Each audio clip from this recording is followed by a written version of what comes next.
Ladies and gentlemen, President Donald Trump has proven it again that he's the master negotiator, and he really, really has done it again. And let's track back and see what he has done for this whole saga, but more importantly, where are the key points they want to take away that could be stock market impacting for all of us.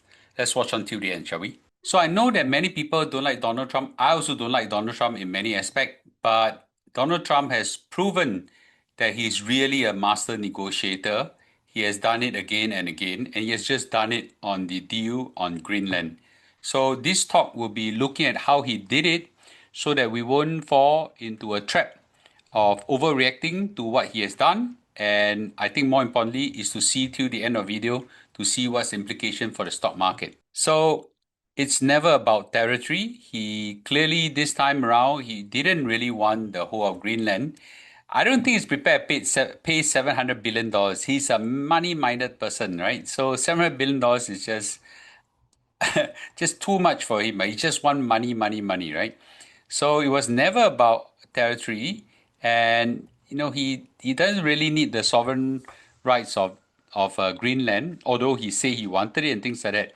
And it wasn't about taking over control of so on whatsoever, but it really is about minerals, minerals, right? He just want the damn minerals because this was most important to him and paramount.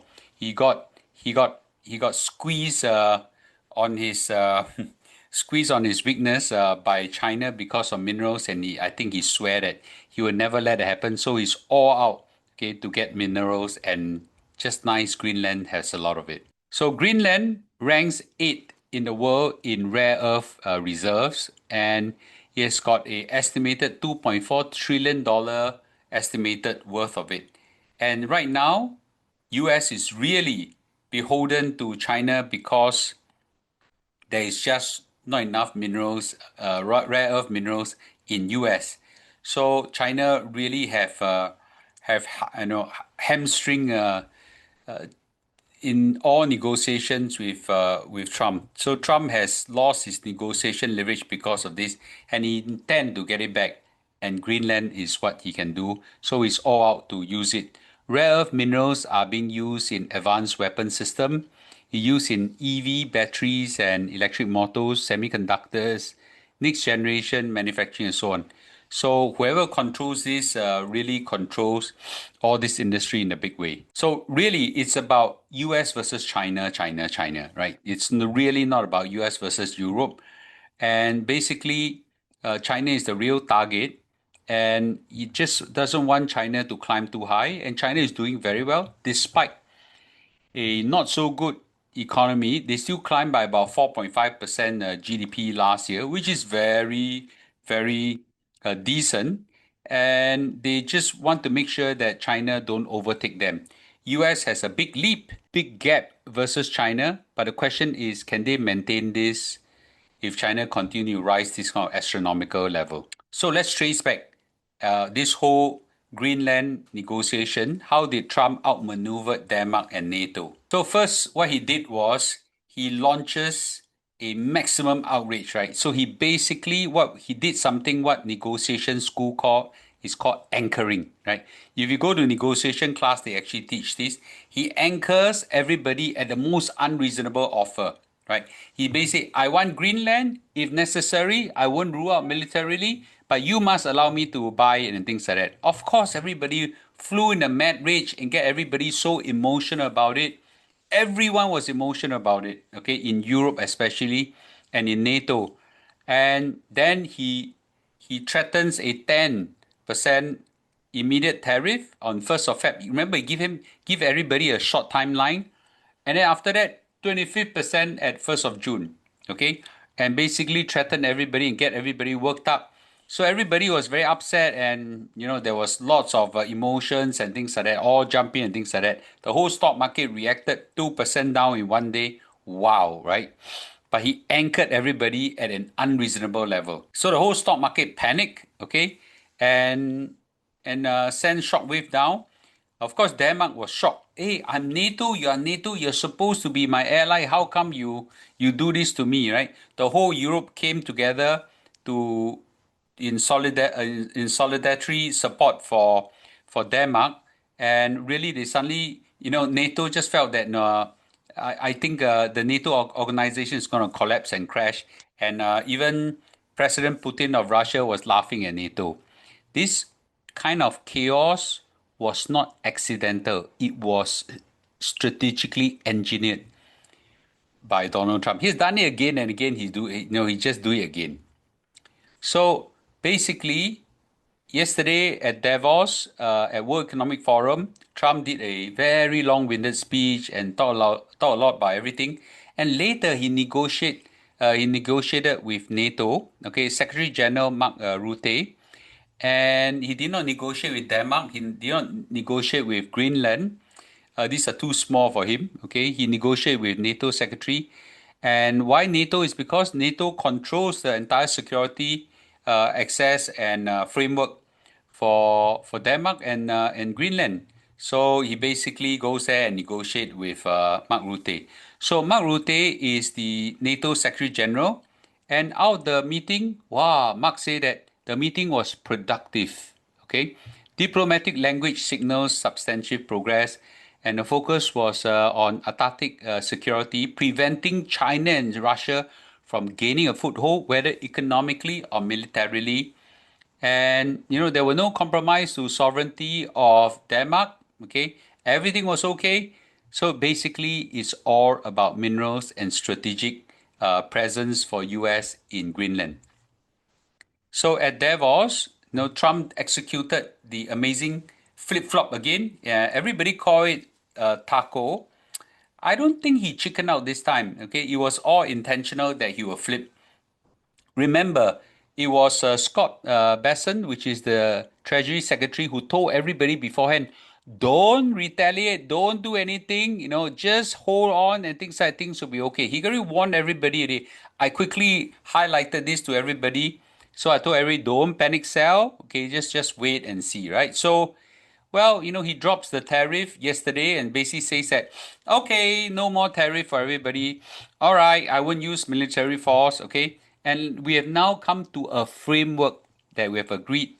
And as a result, wow, the stock market went up, okay? Soon, I think it'll break all-time high again. So that was good, okay? That was good. And he has done it many times where he just did it again. So what Trump's explicitly said was that they are going to be involved in mineral rights, and so are we. So he's going to get involved in minerals, and it puts everybody in a really good position, especially as it pertains to security and minerals. Right? Security and minerals, security and minerals.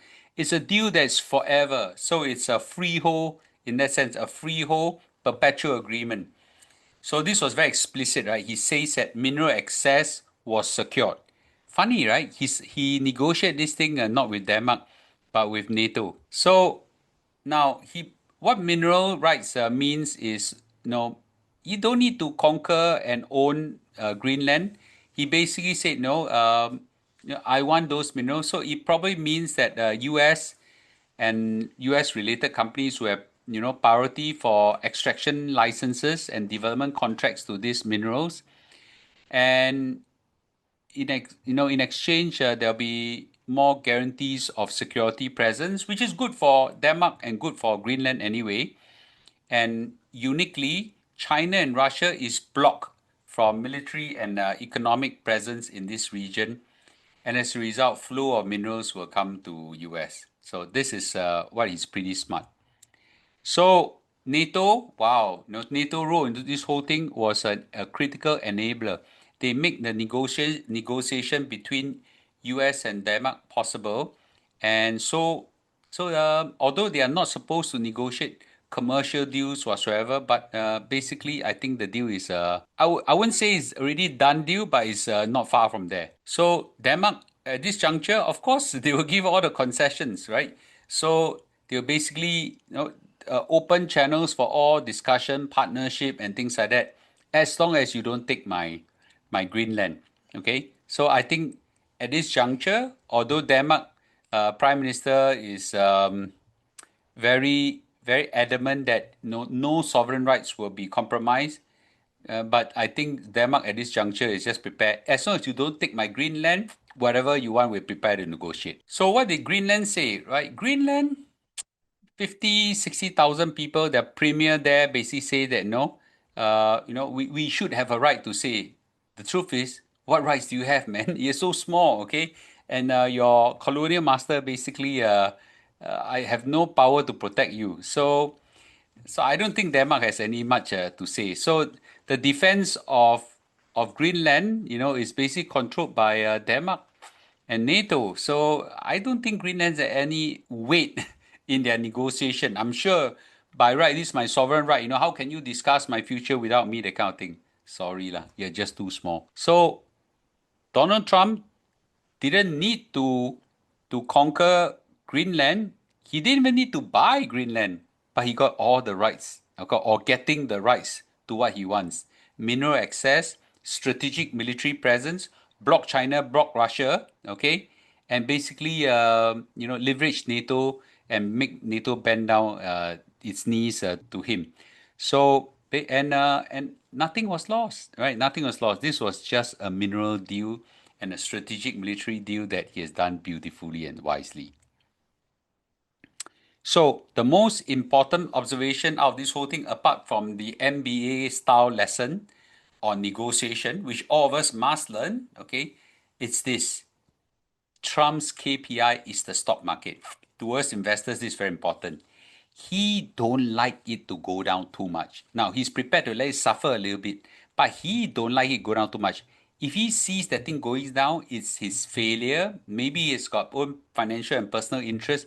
Maybe it's just his personal pride. Okay, he just won't let it go down by too much, and that's good news. And the second thing is, okay, he wants to double the S&P 500, and that's what he says. Okay, at least he would try. Now, whether he can achieve it within his 3 more years of leadership, I don't know. Okay, but at least you will lay the framework. He really want to achieve it, and if he achieve that, many of us will become very rich. So let's hope that he'll be successful in doing so. Okay.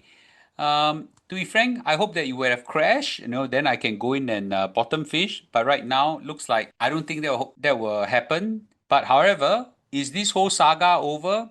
Well, it depends on the follow-up negotiation and see whether there's going to be hiccups and things like that. But what is very clear, right? He's a brilliant strategic negotiator and a really, really badass. Okay, yeah, none of us like him, but we got to be very impressed with how he negotiated and brought the whole world at his knees in front of him.